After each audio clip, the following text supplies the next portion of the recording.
po si Mr. Lorenzo A. Pagtalunan, tiga Bagong Bayan, 72 years old. Po si Brena P.M. Pagtalunan, taga Bagong Bayan, 71 years. Ang pag-ibig para sa akin ay parang isang pagkain. Mientras mong nilalasap at kinakain ay talagang masasabi mo walang kasing-tamis. Siguro parang kampari niya sa nagiligan. Kung walang matamis na pagmamahal, hindi mag-iiba yung kanila. Kaya parang pagkain niya na interest mo kinakain, lalo sumasarap. Ang pag-ibig ay tinutulong sa taste ng candy, sweetest, sa maasim naman, saka sa mapayat, kung meron palaya. Pero pag ang pagkasamahan ng mag-asawa ay maganda, kaya nga, habang tumatagal, nagiging sweetest sila. Saka, ang pagmamahalan kasi ang pinaka-importante, magkakasundo kayo at dapat kayo sa isa't isa. Nagusto kong diyakan. Nagkakatandog na. Lagi siya nagbibiro. Saka mabait naman eh. Pag natutulog, hindi mabait siya.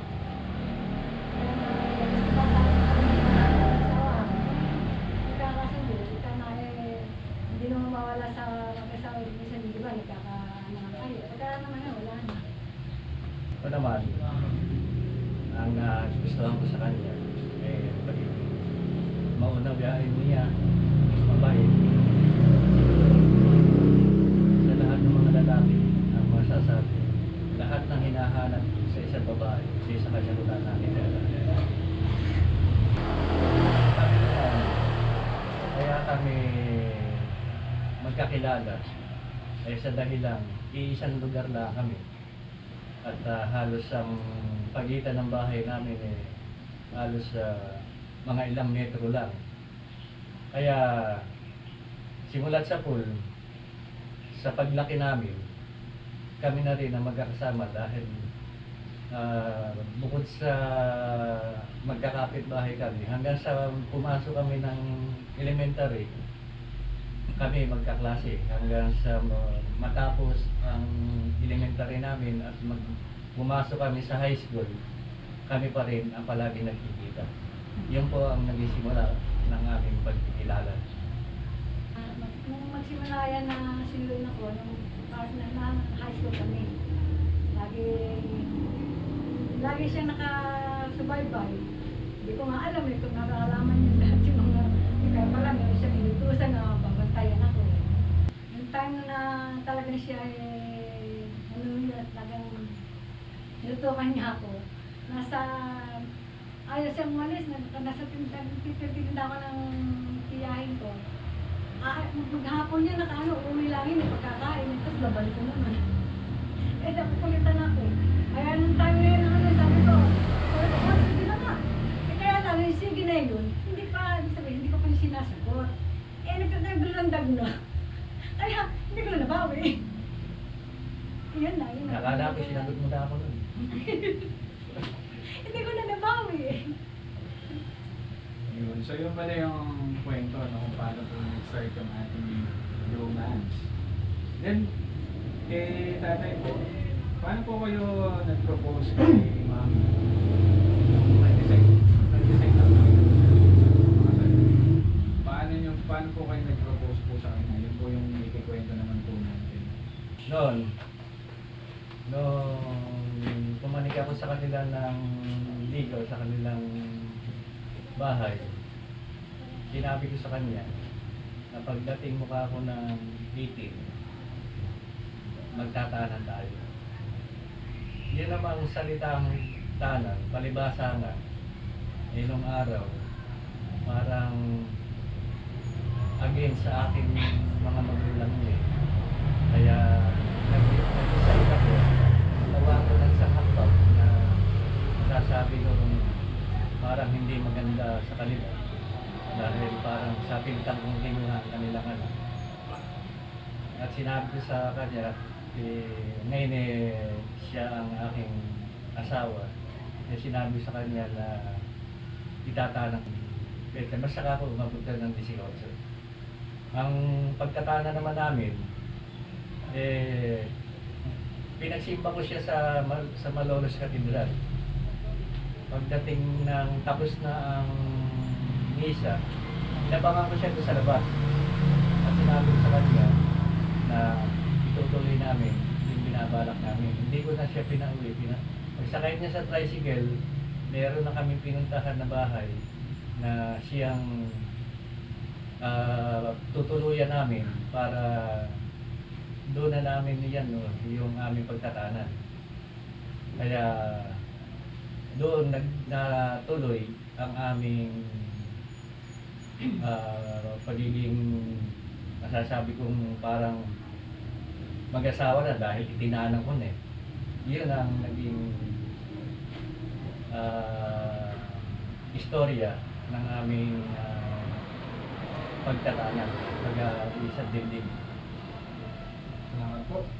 Ngayon naman po, dadako na po tayo dun sa part na dun sa mga aral po na natutunan natin sa ating relasyon. So, sa tingin niyo po, gaano po kahalaga yung pagsasaalang-alang na damdamin ng bawat isa?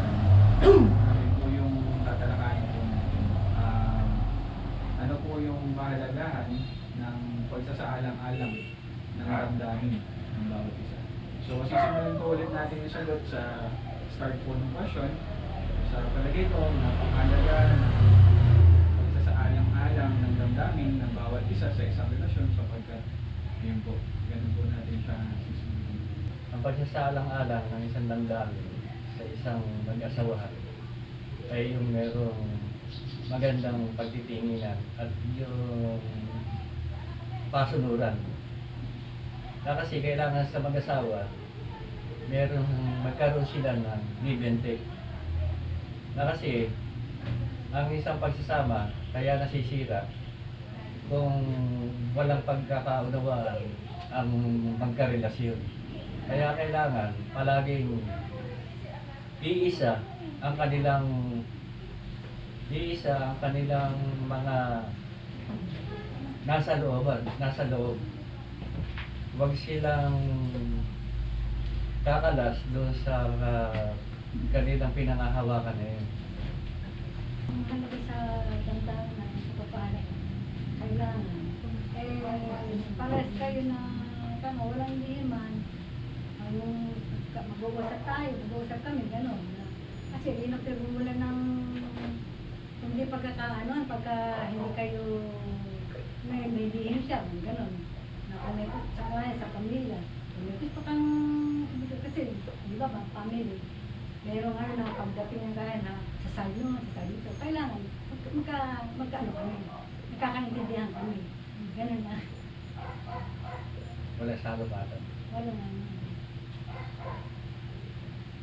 Next naman po ay, ano pa po yung ibang mga bagay na nakatulong po sa inyo para po mapahaba ang inyong relasyon? Yung mga ibang bagay na nakatulong po sa inyo para po mas mapahaba pa po ang inyong relasyon. So yun.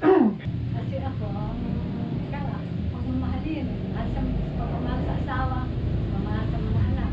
Kaya ako, kayo talaga, first family first. Kasi gusto ko, ako na natin yung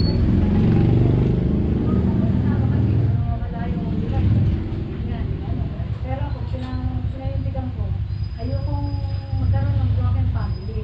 Yun ang naging matatag sa akin. Kaya lahat ng pagsubok na tumating sa akin, kinakaya ko, alang-alang sa mga anak ko. Ayoko, paano na kami tanga, mahirap na, hindi naman masasabi mahirap. Basta, buo ang pamilya. Gusto ko. Family first na, mamahal. Si tatay po, tingin mo muna po ng cam. Teka, ano rin yung Ano po yung ibang mga bagay na nakatulong po sa inyo para po umaba po ang mga relasyon. Ang isang bagay na nakatulong sa akin, kaya humaba ang aming pagsasama o ang aming relasyon, ay dahil doon siguro sa pagmamahala namin.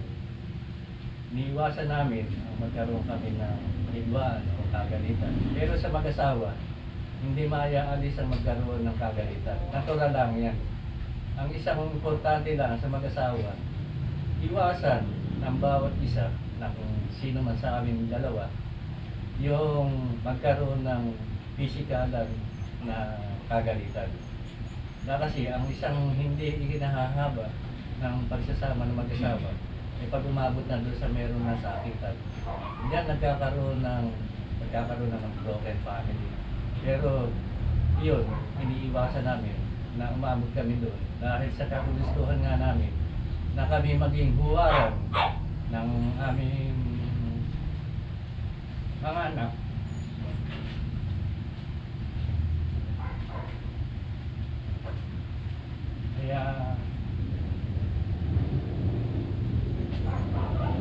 Kaya siguro bumaba ang pagsasama.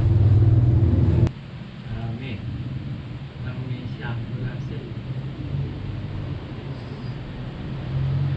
Sana.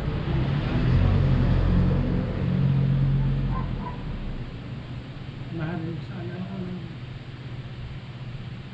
na walang kamatayan. Hanggang sa huli, sandali. Ikaw lang ang aking mahal.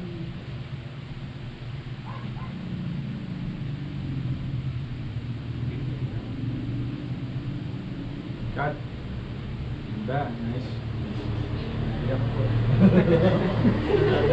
Sabi ng dalawa kanina. Hindi mo na hirap pag-iyak. Iyak. Pagka hinabahan pa din sa tayo, baka Wala din sinabi. Wala kay Evan. Galing, ganda. Ayun, tingin po kayo kay tatay. Teka lang po, iukulang po para sa inyo. Sige po na, itigit ko kayo kay tatay. Teka lang po. Konting head. Ready po kayo, mami? Okay, wait lang po ha. Tingin lang po kayo kay daddy. Silent po. Okay, ready? 3, 2, action! Talaga, huwag mo naman ang pangasitan. Bakit mo naman hindi ka priority ka. Hindi ko nakalimutan ko nga sa iyo. Hindi ko ang hindi ko. Pero at kapagkaan sa lahat. Hindi ako kumakain. Hindi ko ang kaya. Hindi ako kakain sa mga dumarating. Hindi tayo hinintay kita. Hindi akong trabaho. Anong hanggang pagkakain talaga tayo dito. Kapag lang, wala talaga akong wala ako dito. Wala talaga. Tama kitang naman. Lahat ng mga kinakaya ko. Kaya kasi mahal na kita. Saka papasalamat ako kasi bigyan mo ako ng 3 anak. Yung mabait na palaki naman natin na maayos. Tama, kahit nasa hirap lang tayo, may taguloy natin sila. Kaya hindi ako salamat ko. Kasi kung nakikita natin ito na hindi natin ito, hanggang tulong tayo kung ano panalangin ko, gusto ko. Pag ay ikaw, gusto ko sabay na tayo. Kaya ayaw ko nang sorry naman ang pangarap ko na tayong dalawa na talaga. Ako na lang. Gusto ko sabay tayo. Salamat ko siya. Love you, Mami. Mami, I love you. I love you too. Mahal kita.